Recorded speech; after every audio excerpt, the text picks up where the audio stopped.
ಬಳ್ಳಾರಿ ನಗರದ ಯಾಸೀನ್ ಸಾಬ್ ಮಸೀದಿ ಹಿಂಭಾಗದಲ್ಲಿರುವ ವಸತಿ ಪ್ರದೇಶದಲ್ಲಿ ಮೊಬೈಲ್ ಟವರ್ ಅಳವಡಿಸಲು ಮುಂದಾಗಿರುವ ಕ್ರಮಕ್ಕೆ ಸ್ಥಳೀಯ ನಿವಾಸಿಗಳು ತೀವ್ರ ಆಕ್ಷೇಪ ವ್ಯಕ್ತಪಡಿಸಿದ್ದಾರೆ.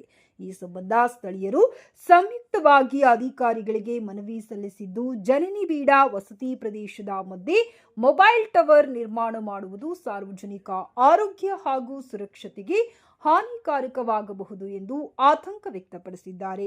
ಸ್ಥಳೀಯರ ಪ್ರಕಾರ ಮಸೀದಿ ಹಿಂಭಾಗದ ಈ ಪ್ರದೇಶದಲ್ಲಿ ಅನೇಕ ಕುಟುಂಬಗಳು ವಾಸವಾಗಿದ್ದು, ಶಿಶುಗಳು, ಮಕ್ಕಳು, ಮಹಿಳೆಯರು ಹಾಗೂ ವೃದ್ಧರು ಹೆಚ್ಚಿನ ಸಂಖ್ಯೆಯಲ್ಲಿ ಇದ್ದಾರೆ. ಇಂತಹ ಪ್ರದೇಶದಲ್ಲಿ ಮೊಬೈಲ್ ಟವರ್ ಸ್ಥಾಪನೆಯಾದರೆ ದಿನದ 24 ಗಂಟೆಗಳ ಕಾಲ ವಿದ್ಯುತ್ ತಂತಿಯ ವಿಕಿರಣಕ್ಕೆ ಒಳಗಾಗುವ ಸಾಧ್ಯತೆ ಇದೆ ಎಂದು ಅವರು ಹೇಳಿದ್ದಾರೆ. ದೀರ್ಘಕಾಲದ ವಿಕಿರಣದಿಂದ ತಲೆನೋವು, ನಿದ್ರಾಭಂಗ, ಮಾನಸಿಕ ಒತ್ತಡ ಸೇರಿದಂತೆ ಹಲವು ಆರೋಗ್ಯ ಸಮಸ್ಯೆಗಳು ಎದುರಾಗಬಹುದು ಎಂಬ ಆತಂಕವನ್ನ ನಿವಾಸಿಗಳು ವ್ಯಕ್ತಪಡಿಸಿದ್ದಾರೆ. ವಿಶೇಷವಾಗಿ ಮಕ್ಕಳು ಮತ್ತು ವೃದ್ಧರು ಈ ಪರಿಣಾಮಗಳಿಗೆ ಹೆಚ್ಚು ಒಳಗಾಗುವ ಸಾಧ್ಯತೆ ಇದೆ ಎಂದು ಅವರು ಹೇಳಿದ್ದಾರೆ. ಇದಲ್ಲದೆ ಟವರ್ ಉಪಕರಣಗಳಿಂದ ಉಂಟಾಗುವ ಶಬ್ದ ಮಾಲಿನ್ಯ, ಶಾಂತಿಯುತ ವಸತಿ ವಾತಾವರಣಕ್ಕೆ ಧಕ್ಕೆಯಾಗಬಹುದು. ಮನೆಗಳ ಸಮೀಪದಲ್ಲಿ ಇಂತಹ ಗೋಪುರ ನಿರ್ಮಾಣವಾಗುತ್ತಿರುವ ವಿಚಾರವೇ ಸ್ಥಳೀಯರಲ್ಲಿ ಭೀತಿ ಮತ್ತು ಆತಂಕಕ್ಕೆ ಕಾರಣವಾಗಿದೆ ಎಂದು ಮನವಿಯಲ್ಲಿ ಉಲ್ಲೇಖಿಸಲಾಗಿದೆ. ಆದ್ದರಿಂದ ವಸತಿ ಪ್ರದೇಶದೊಳಗೆ ಮೊಬೈಲ್ ಟವರ್ ಅಳವಡಿಸುವ ಯೋಜನೆಯನ್ನ ತಕ್ಷಣ ಮರುಪರಿಶೀಲಿಸಿ ರದ್ದುಪಡಿಸಬೇಕು. ಇಲ್ಲವಾದರೆ ಜನವಸತಿ ಪ್ರದೇಶದಿಂದ ಸುರಕ್ಷಿತ ಅಂತರದಲ್ಲಿರುವ ಬೇರೆ ಸ್ಥಳದಲ್ಲಿ ಟವರ್ ಅಳವಡಿಸಲು ಕ್ರಮ ಕೈಗೊಳ್ಳಬೇಕೆಂದು ಸ್ಥಳೀಯರು ಒತ್ತಾಯಿಸಿದ್ದಾರೆ. ಈ ಮನವಿಗೆ ಇಸ್ಮಾಯಿಲ್, ರಿಯಾಜ್, ಶಬ್ಬೀರ್, ಮೌಸಿನ್ ಅಲಿ, ಖಾಜಾ ಮೌನುದ್ದೀನ್, ಸುಲೇಮಾನ್, ಎಂಡಿ ಅಲಿ, ಮೊಹಮ್ಮದ್ ಬಾಷಾ, ರಾಮನಾಥ್ ರಾವ್, ನಿಯಾಜ್ ಅಹಮದ್, ಅಯ್ಯೂಬ್, ಅಶ್ರರ್, ಸುಹಾಲ್, ಮೊಹಮ್ಮದ್ ಇಶಾಕ್ ಸೇರಿದಂತೆ ಹಲವರು ಸಹಿ ಹಾಕಿದ್ದಾರೆ. ಸಾರ್ವಜನಿಕ ಸುರಕ್ಷತೆ ಮತ್ತು ಜನರ ಆರೋಗ್ಯದ ಹಿತದೃಷ್ಟಿಯಿಂದ ತಕ್ಷಣ ಸೂಕ್ತ ಕ್ರಮ ಕೈಗೊಳ್ಳುವಂತೆ ಸ್ಥಳೀಯರು ಅಧಿಕಾರಿಗಳಿಗೆ ಆಗ್ರಹಿಸಿದ್ದಾರೆ.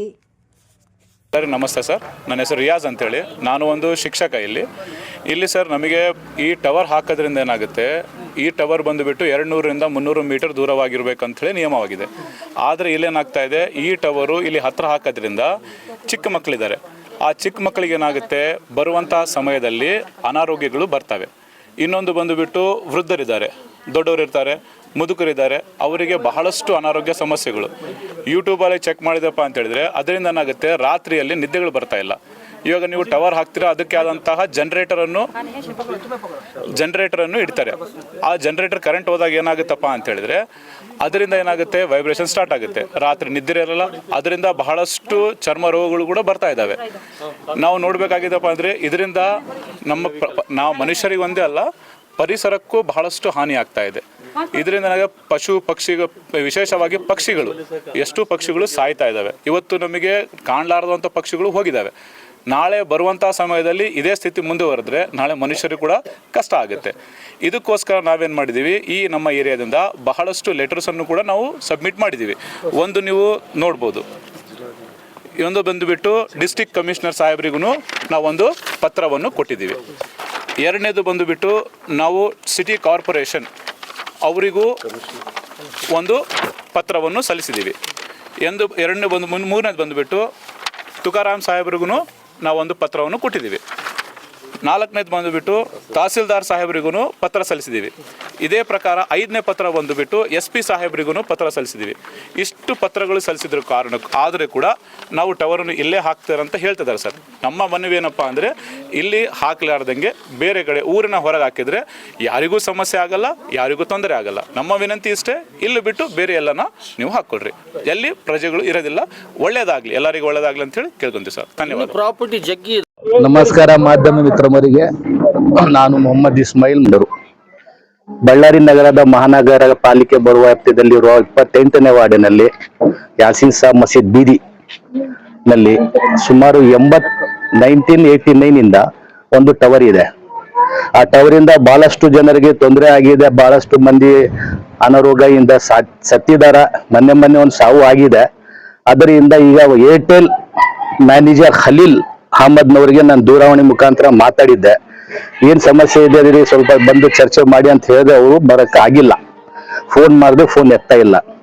ಈಗ ನಮ್ಮ ವಾರ್ಡಿನ ಸಾರ್ವಜನಿಕರ ಸಮಸ್ಯೆ ಇಲ್ಲ, ಇದು ಇಡೀ ನಮ್ಮ ವಾರ್ಡ್ಗೆ ಬರುವ ಎಷ್ಟು ಅಲ್ಪಸಂಖ್ಯೆ ಇರಲಿ, ಮತ್ತೆ ಹಿಂದುಳಿದ ವರ್ಗ ಇರಲಿ ಎಲ್ಲ ಸಮಾಜದಲ್ಲೂ ಸೇರಿದ್ದಾರೆ. ಅದರಿಂದ ಇಲ್ಲಿ ಟವರ್ ಬೇಕಿಲ್ಲ ಅಂತೇಳಿ ಸುಮಾರು ಅವರು ಪೊಲೀಸ್ ಸ್ಟೇಷನ್ ಠಾಣೆಗೆ ಮತ್ತು ಮಾನ್ಯ ಜಿಲ್ಲಾಧಿಕಾರಿಗೆ ದೂರನ್ನು ನೀಡಿರ್ತಾರೆ.